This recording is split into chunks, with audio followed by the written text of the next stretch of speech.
kelanjutan untuk daerah istimewa. Saya kira waktu karena terbatas ya. Jadi saya hanya mungkin pesan kepada Pak Lurah, mana Pak Lurah? Nih, Pak Lurah sama perangkatnya. Ya. Kami sudah mengeluarkan kebijakan untuk reformasi kelurahan. Artinya Pak Lurah dengan segala perangkatnya mau mengubah pola pikir. Ya. Karena apa? Bagaimana kelurahan bisa membangun akuntabilitas. Ya. Sehingga sekarang beberapa kelurahan sudah bisa mempertanggungjawabkan penggunaan uang di desanya dimuat di surat kabar. Harapan saya makin lama makin banyak gitu, untuk membangun akuntabilitas. Ya, karena di setiap kelurahan yang sudah punya nama kelurahan dengan barcode yang ada itu, kalau ditempelin HP sudah bisa keluar semua gitu. Tapi sayang potensi yang ada di desa. Tapi saya minta sama Tapem ditambah satu isian lagi, yaitu masyarakat boleh menanyakan segala hal kepada perangkat kelurahan. Dengan harapan bisa dibangun akuntabilitas, kepercayaan publik, untuk menumbuhkan demokratisasi di desa makin besar itu. Yang kedua, dana keistimewaan juga akan mengucur ke kelurahan, ya, sehingga nanti ada report yang membangun akuntabilitas. Ya, sebetulnya mungkin Pak Lurah karena ganti dari generasi ke generasi tidak tahu, ya, bahwa Suwargi ke-9 itu sebagai gubernur pernah mengeluarkan peraturan bahwa Sultan Ground itu dibagi 5 hal. Satu, untuk bisa menambah penghasilan otonom bagi desa. Yang kedua, pelungguh sebagai penghasilan lurah dengan perangkatnya. Juga ada pengarem-arem bagi mereka yang sudah pensiun. Tapi yang dua itu tidak tahu atau lupa, saya nggak tahu. Tapi kalau sekarang relatif Pak Lurah lebih muda ganti, mungkin tidak tahu bahwa sebetulnya di Jogja itu tidak ada orang miskin kalau itu dilakukan oleh kelurahan. Yaitu yang 4, bagi warga masyarakat kelurahan yang sudah tidak menanam tanaman herbal, wajib menyisihkan sebagian tanah desa untuk menanam herbal. Yang kelima, bagi mereka yang miskin dan nganggur, wajib bagi kelurahan menyediakan sebagian tanah TKD itu untuk mereka punya penghasilan. Itu akan saya terapkan lagi. Dengan dana keistimewaan bagi orang miskin yang ada di kelurahan dan nganggur, boleh menggunakan tanah TKD tapi nyewa untuk penghasilan tambahan APBD desa. Wah, mboten gadah yatra sing bayari dana keistimewaan. Tidak ada alasan lagi kelurahan nyewake wong liya. Nolong rakyatnya sendiri, bukan dari kelurahan lain yang ditolong untuk nyewa, untuk bikin kantor dan sebagainya. Saya tindak semua yang sekarang terjadi.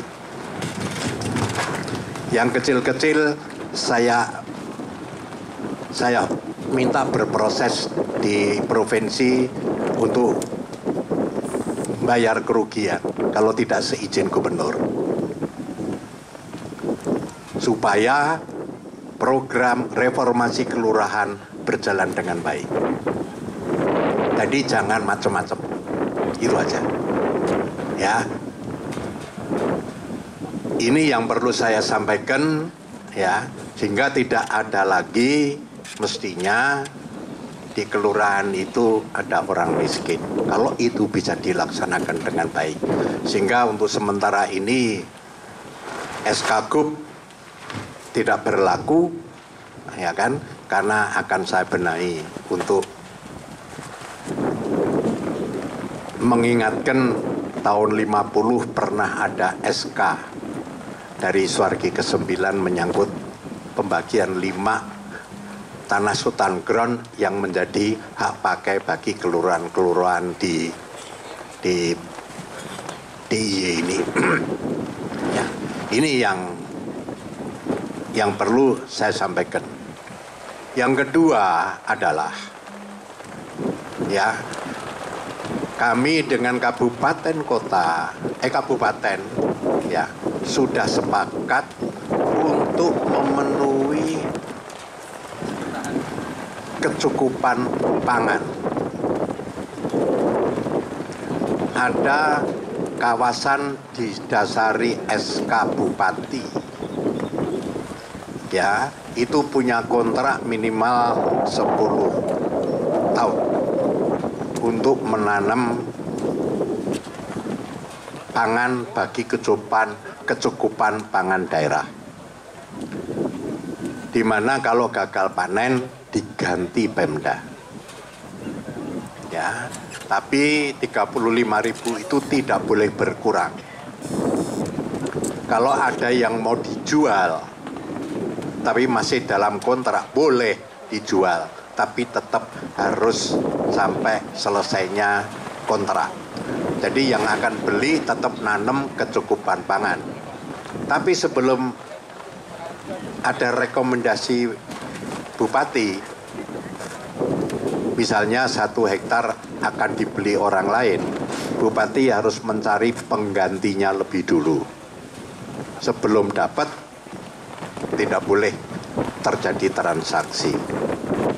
Sehingga kecukupan pangan yang 35.000 hektar itu tidak akan berkurang. Rata-rata ditanami baik tada hujan maupun sawah,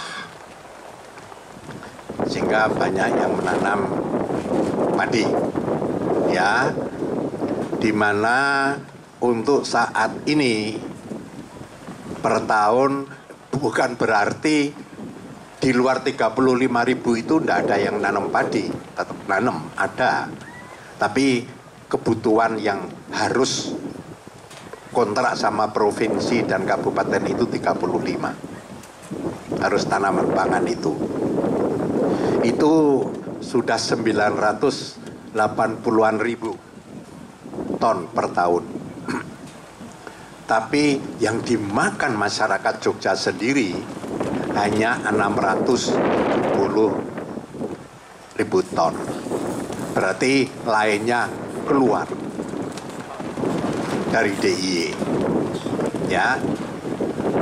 Sehingga harapan kami tanaman ini juga punya nilai produk harga yang tinggi, sehingga harapan saya paling sedikit 10 tahun dan bisa diperpanjang 35.000 hektar itu Jogja tidak akan kekurangan untuk tetap kecukupan pangan gitu. Jadi saya mohon ini di desa-desa kondisi ini tetap dilaksanakan, tapi juga karena kita punya lumbung Mataram yang juga bisa diisi oleh masyarakat sendiri, ya, biarpun lumbung Mataram ini juga